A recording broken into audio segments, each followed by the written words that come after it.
Backlash is a number of weeks away. How does this show kind of continue the momentum that the WWE is going before this? I completely jumped up this intro, folks. I really don't care. What's going on, guys? Boss Up 6 here, back to another video, and today I'm here to do a Smackdown review from the University of Nebraska. The show happened. Now, I do apologize for not having my Raw and Dynamite reviews up again. I've been going through a lot of stuff lately, and hopefully this and my Metallica and Overkill reviews hopefully make it up for you guys. But yeah, the show's fine, I guess. I don't know. WWE is kind of in a weird state right now. Sorry, I apologize. And I feel like everything's happening at once, and I don't know how to keep up with it. But anyways, let's get into the show with Sammy and KO coming down, talking about their win at Mania and all that stuff. The Usos and Solo come down, and they were like, "Whoa, we ain't finished with you, and you ain't finished with us." And then it looks like it's going to be a 3-on-2 beatdown. The Riddle shows up, and then they all brawl. Solo's going to be taking on Riddle later. Then they're all backstage. You know, Riddle's wanting to get his hands on Solo for what Solo did to him, and there you go. We get a Woods and a Knight video package, and a Knight took on Woods. Match was actually pretty solid. I don't know what they're doing with LA Knight. I really don't. It actually was pretty well done. At one point, Knight tries to cheat. The Woods rolls him up with his tights, and there you go. Woods wins. I don't know what they're doing with Knight. I really don't. I really think they should drop this New Day stuff. It's been going on. It's way past its expiration date at this point. So Imperium are backstage, and they talk about, you know, Gunther's IC title run. And Woods shows up, and he keeps blowing his trombone. And Kaiser gets annoyed, and then Gunther says, you know, this being disrespectful, you need to have some respect in you. If they're going with a feud, I don't know what's going to do for Gunther, in all honesty. I don't know.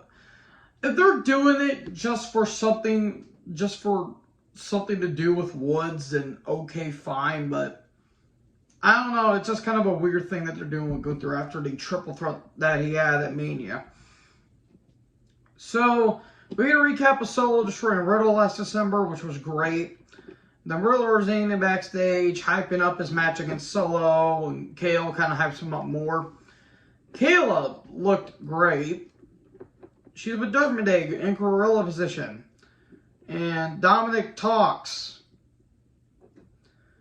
Judgment Day come down. They get a recap of Bunny attacking Judgment Day and then getting destroyed. And they talk about that, and they say they ain't done with Mysterio and why this feud's still going on. All of a sudden, Vegas shows up, and the LWO attack Priest and Dom. Priest took on Santos. It was fine for what it was, but it got really messy towards the end. The Judgment Day distract, and then things just went off the rails. The LWO, Mendoza and Wild, they attacked Dom. And Vega hits a Hurricane Rana to Ripley. It looked like Ripley almost ran eye first into the barricade. Good job, everyone. But eventually, to no avail. And eventually, Priest gets the Slayer album, South of Heaven. There you go. Damien wins. He goes to do more damage. Then all of a sudden, Ray's music hits. He attacks Priest, and he goes after Dom. And there you go. Judgment Day scurry off. Which is cool. Seems like I'm going through this review quick is because there really wasn't much of the show. Usos, Solo, and Heyman are backstage. Heyman's hyping up Solo, and he's talking about, you know, the greats happening before him, like the Yokozunas and the Umagas, and pay tribute and, you know, make them proud. And he kind of tells Heyman to settle it down.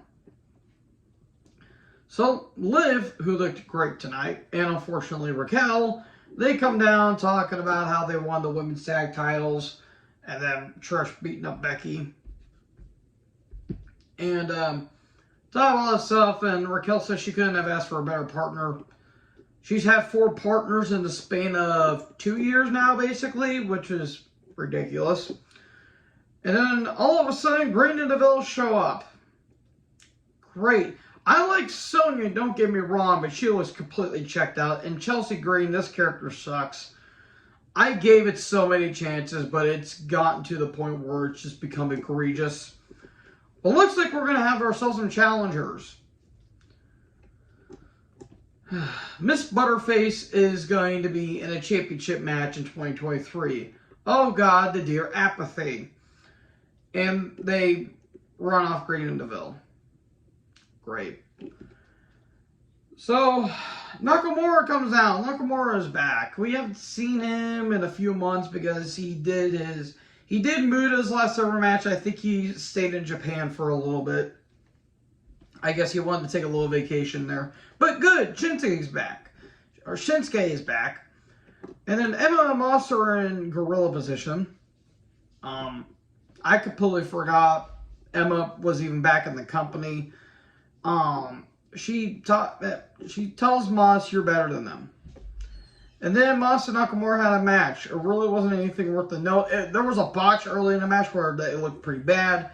But eventually the Kinshasa, and there you go, Nakamura wins. The Moss tries to attack him, but an armbar, but Emma gets Moss out of there. So I guess Moss is a heel? I don't know. I really don't care. Speaking of people I don't care about, Scarlett. She has tarot cards, and Nakamura's one of the cards, and Cross slams his fist on it, and it says TikTok.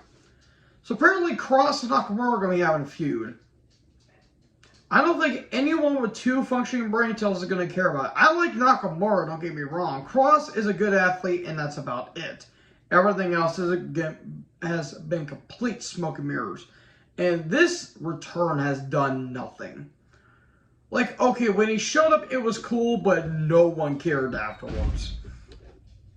So, we're going to recap Trish attacking Becky. She's going to explain why on Raw this next Monday. The Bald and the Boulder. That's what I call Strowman and Ricochet. Why? Because it's funny. They're backstage and they get attacked by the How to Train Your Dragon cosplayers, aka the Viking Raiders. Strowman gets thrown into some weird scaffolding, like steel scaffolding, and Ricochet gets put through a table. And no one cared afterwards. Riddle with Sami and KO took on Solo with Heyman and Usos. Usos and Heyman leave at one point, so does Sami and KO. It wasn't bad. I just don't care about Riddle at this point. I mean, he's a good athlete. He's a good worker. He knows how to sell his ass off, and he makes, he knows how to get that face energy. But I have not cared about him in months or even years, in all honesty. Usos show up at one point, then they brawl with Sami and KO. And then Riddle does a splash on all of them, but he goes for a flying nothing, gets super kicked in the ribs, gets hit with the spike, Solo wins. Then he gets hit with the Uranagi on the table, and then he dumps the table over Riddle. And there you go. So yeah, that was Smackdown for you. It's probably going to lead to a 6-man tag at Backlash, in all honesty. It was a show that existed, that's all I'm going to say. So, what did you guys think about the show? Let me know in the comment section below. Make sure you guys leave a like, leave a comment, tap that big red subscribe button, tap the bell so when I upload, you guys will be notified, of course. Thank you guys so much for watching this video. Most importantly, join the herd. Talk to you guys in the next video. Peace out.